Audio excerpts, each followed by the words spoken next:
Hello guys, and welcome to your statistics class. Hopefully you've already watched the welcome video, and so you know that my name is Linda Prevett, and I'm going to be your instructor for your statistics course from Weatherford College. Okay, so let's get started. Chapter 1.1. And by the way, basically all of chapter 1, there's going to be a whole lot of terminology, right? Just to get us started. So first of all, let's say, what is statistics? Okay, well, certainly it has a lot to do with numbers, but that's only partially correct. It's also about where the numbers come from and how closely those numbers reflect reality. So specifically, the definition of statistics is the science of collecting, organizing, summarizing, and analyzing information to draw conclusions. In addition, it's about providing a measure of confidence in any conclusions. Okay, so we're going to basically, this is what this course is going to consist of. We're going to talk about collecting information, organizing it, summarizing it, analyzing it, drawing conclusions, and then finally determine how confident we are in those conclusions. Okay, so the information that's referred to in this definition is what we call data. Data describes the characteristics of an individual. Okay, data can be numerical or non-numerical, but in either case, the data describe the characteristics of an individual. Okay, a key aspect of data is that they vary.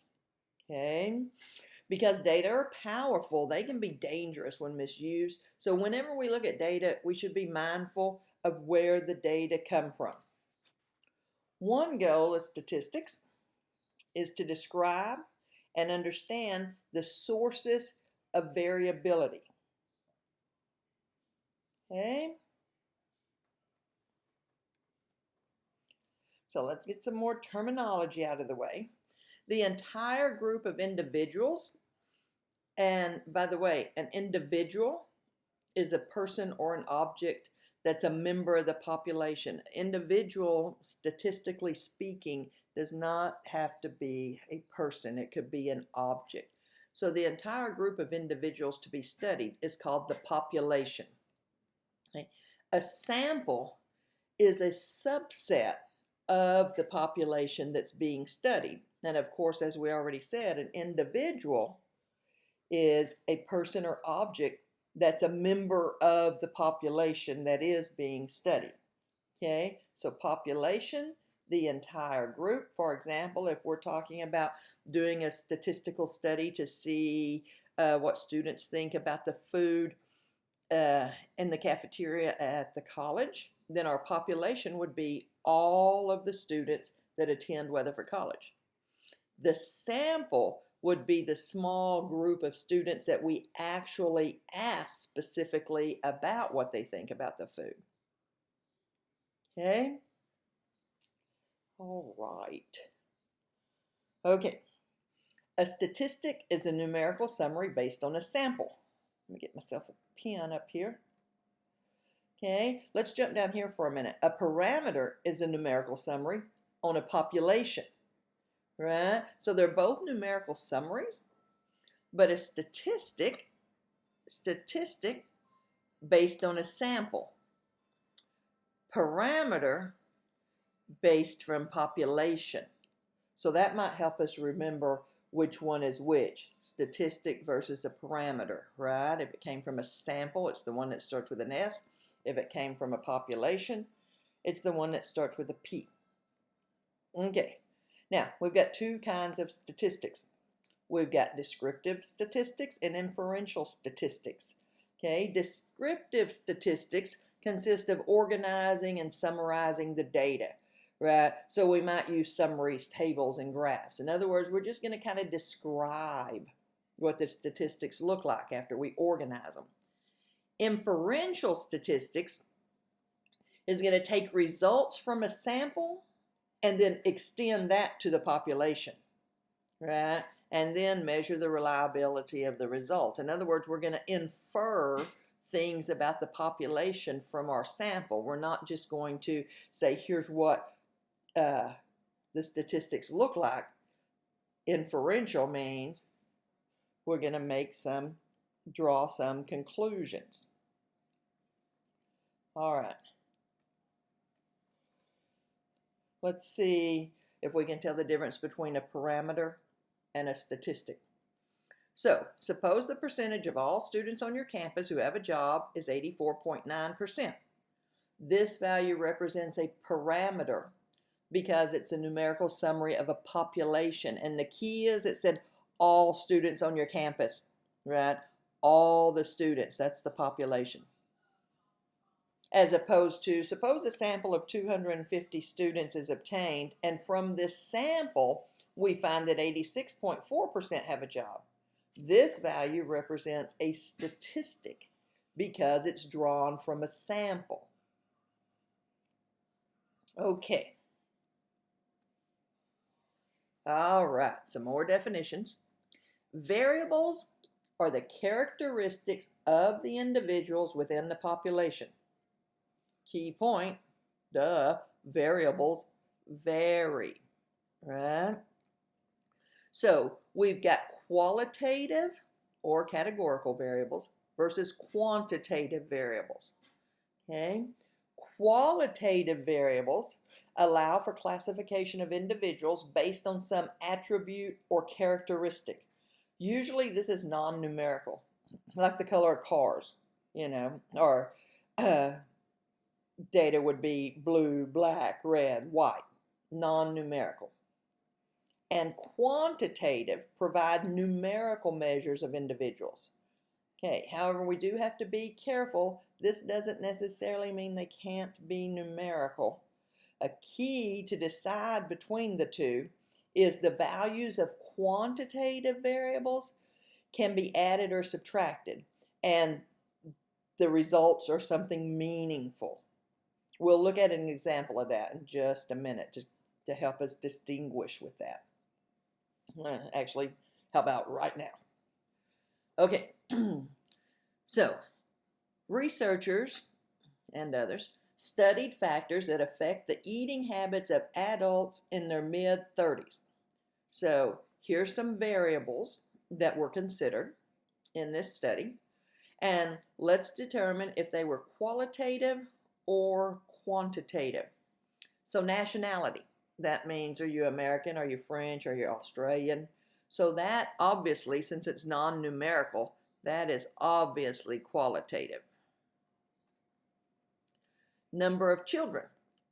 Okay, did they have no children, one children, two child? That's numerical. Not only is it numerical, I can add and subtract them, and that number has meaning. For example, if I have 2 children, my brother has 5 children, okay, 5 minus 2 is 3. Oh, he has 3 more children than I have, or I have 3 less children than he has. That actually has meaning. So that's quantitative, okay? As opposed to, let's go ahead and jump down to zip code for a minute, as opposed to zip code. So let's say my zip code is 76086. My brother's zip code is 76088. So those are numerical, but what happens if you subtract them? 76088 minus 76086, that leaves 2. Does that have any zip codal meaning? No. If I add them, I'm going to get, what, 15,000 and something. Is that? No, that doesn't have any meaning. So even though zip codes are numerical, it's qualitative variables. Okay, so does that make sense, the difference between quantitative and qualitative, though, for those numerical values? Let's look at this one, household income in the previous year. Okay, let's say I made $50,000 and my brother made $100,000. Well, that's obviously numerical. Income's obviously numbers, but can I subtract them and it has meaning, or add them? So together we made $150,000. Oh yeah, that has meaning. He made 50,000 more than me. That has meaning.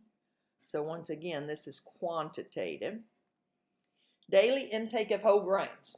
What do you think? Qualitative or quantitative? Yeah, I hope you said quantitative. So let's say you eat 3 grams one day and 10 grams the next. Oh yeah, you had 7 grams more. That makes sense. And it's numerical.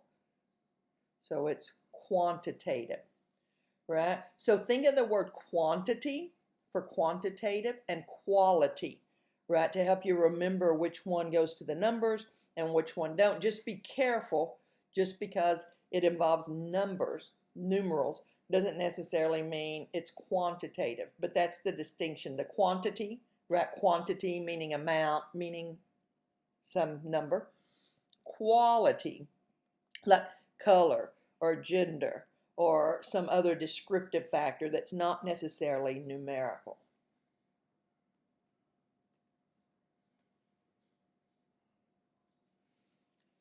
Okay, so we've got qualitative and quantitative.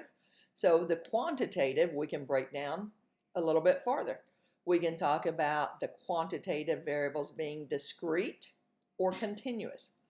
Discrete variables, they're quantitative, of course, that has a finite number of values, right? Or another way to think of finite is countable. In other words, you can count 1, 2, 3, 4.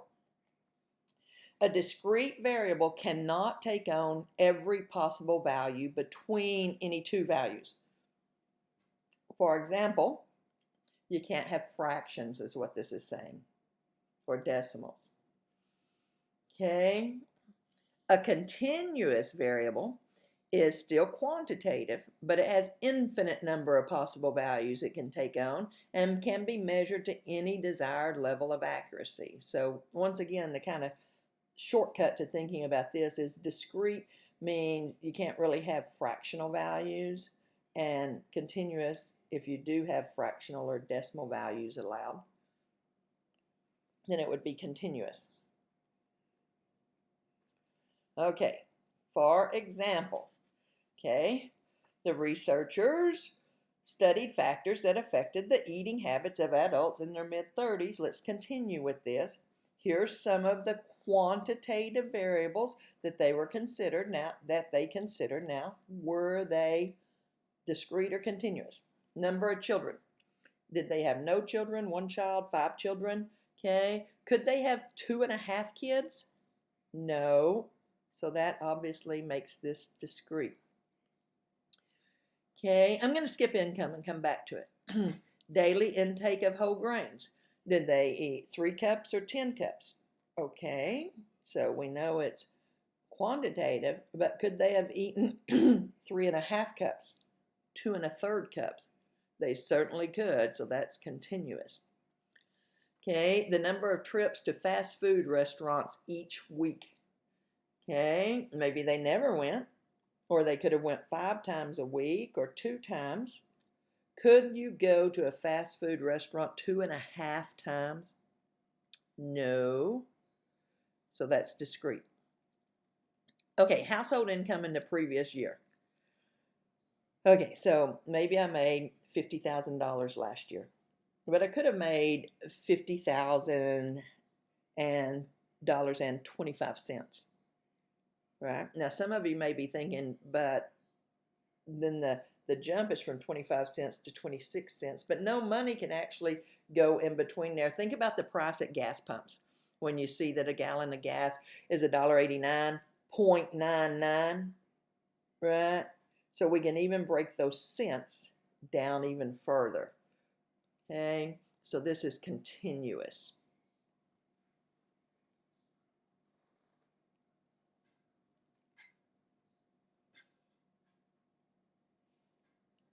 Okay.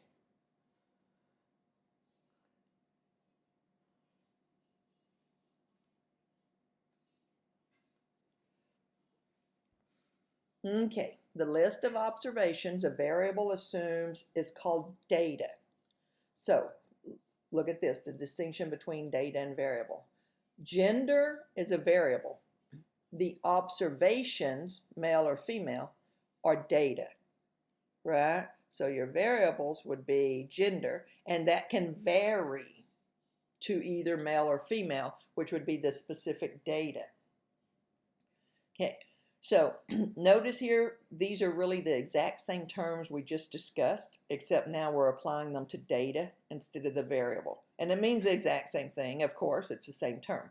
So we've got qualitative data versus quantitative data, just like we had qualitative variables versus quantitative variables, right? So qualitative data corresponds to qualitative variables. Quantitative data corresponds to quantitative variables. And once again, the quantitative we can break down between discrete and continuous.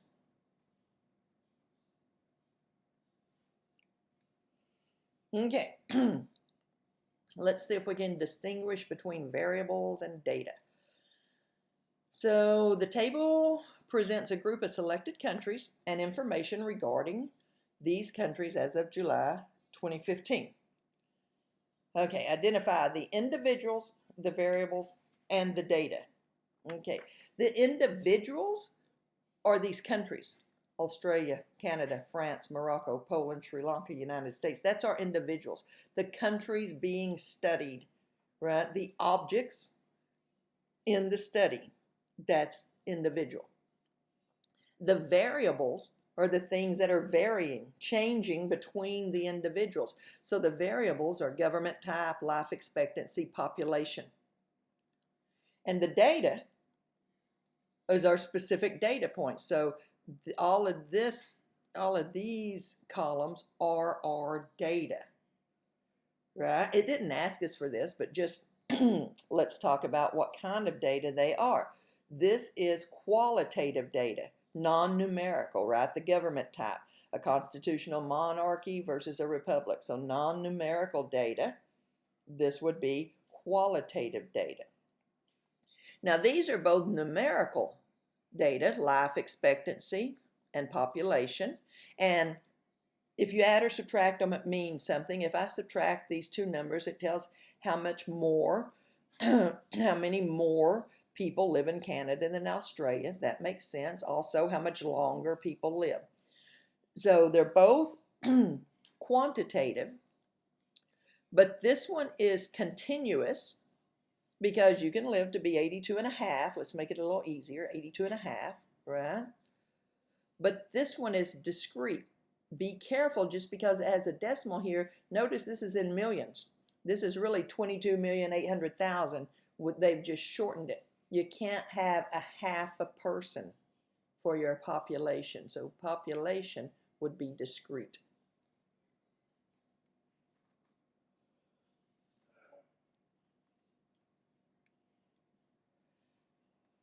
Okay. So rather than classify, excuse me, rather than classify a variable as qualitative or quantitative, we can assign a level of measurement to the variable, right? So here's levels of measurement. We've got nominal, ordinal, interval, ratio. Think about that. Let me get a pen. Nominal, ordinal, interval, ratio, noir, like Pinot Noir, right? To help you remember these terms and the order that they go in. Okay, so let's see what each one is. Okay, the nominal level of measurement, if it's just something you can name, label, categorize, right? And additionally, the naming scheme doesn't allow for the values of the variables to be ranked or put in order, right? For example, your meal preference, right? Lunch, breakfast, dinner. Okay, religious affiliation, Christian, Buddhist, Muslim. They're just names, and there's no order, specific order or ranking to them. A variable at the ordinal level of measurement, okay, It has properties at the nominal level, so each time we're drilling down a little more and a little more on these levels. Okay? But the naming scheme allows for the value of the variable to be ranked or ordered. For example, grades, A, B, C, D. And so that's the name of your grade, but they have a ranking. An A is better than a C. Time of day, now notice we're going to have time of day a couple of times. So notice this time of day just by saying morning, afternoon, evening. Okay, they have a ranking. Morning comes first, then afternoon, then evening. Evening is later than morning, so we could rank them. A variable is at the interval level of measurement if it has the properties of the ordinal level, and if you subtract the numerical values, then it has meaning. Additionally, a value of 0 does not mean the absence of the quantity. Okay, so arithmetic operations such as adding and subtracting can be performed on the values of the variable. Here are some examples. Temperature. Okay, so it's got a name. You rank it because obviously 70 degrees is warmer than 40 degrees. And if you can subtract them and it still has meaning. Oh, the difference between those two is 30 degrees. Okay? And then additionally, 0 degrees doesn't mean the absence of temperature, right? It's really cold at 0 degrees. Time of day on the 12-hour clock. There's an order to them. 1 o'clock is earlier than 6 o'clock. I can subtract the numbers. And 0 o'clock doesn't mean there's no time, right? There's not really a 0 o'clock. Okay, the ratio level of measurement. It has everything from the interval level, but additionally, a value of 0 means an absence of whatever you're talking about. And you can perform arithmetic operations like multiplication and division and have something meaningful. For example, a ruler. Obviously, 1 inch is shorter than 5 inches. Okay, I could even say 5 inches is 5 times as long. And 0 inches means the absence of inches. Yeah, you have no length. Same thing for income. It's obviously numerical. You can obviously say, if I make 50,000, my brother makes 100,000, he makes twice as much as me. And if I make $0, that's the absence of income. I had absolutely no income. Okay. So let's see if we can distinguish those. Come on. What's the deal? Well, all right, I'll go about it another way if you don't want to change for me. Okay, determine the level of measurement of each variable. Highest degree obtained in school. Okay, this is an ordinal. Remember our choices. Pinot Noir. This is ordinal, right? Because it can be arranged in an order and ranked. A high school degree is not as high a degree as an associate's degree, and then higher as a bachelor's degree, and higher as a master's degree. Okay, eye color. This is nominal because there's no ranking. And for one thing, it's not numerical, but there's no ranking. You know, blue eyes, hazel eyes, brown eyes. Year of birth. Okay, so let's look at our year of birth. Yeah, I think it's going to be an interval.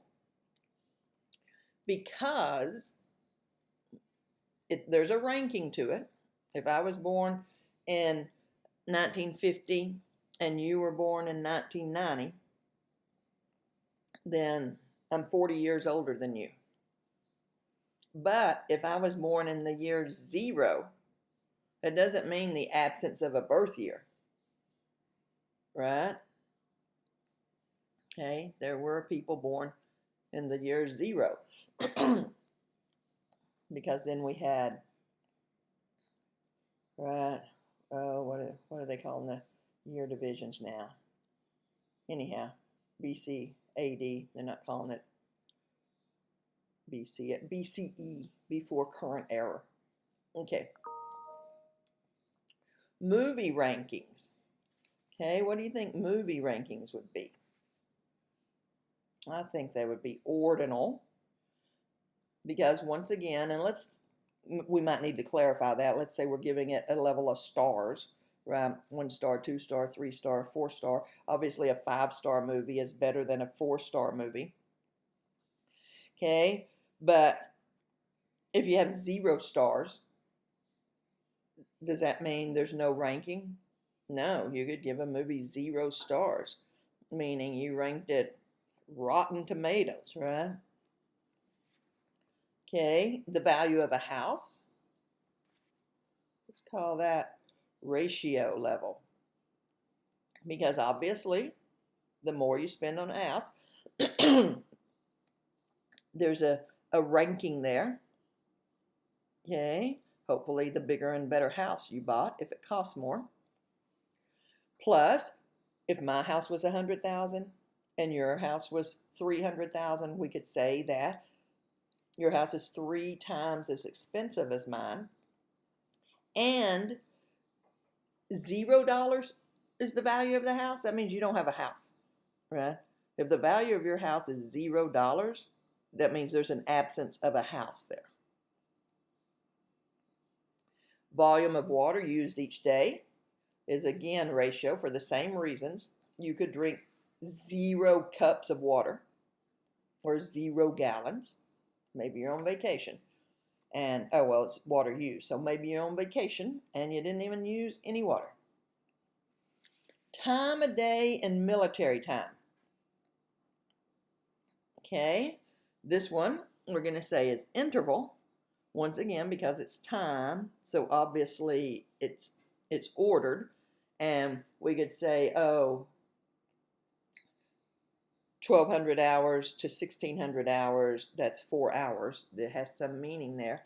But 0 hours doesn't mean no time, right? It means basically midnight. So it doesn't mean a lack of time. Okay, so a lot of terminology. Let's try to get down, and we'll continue the terminology all through chapter 1. Let me know if you have any questions at all. Have fun.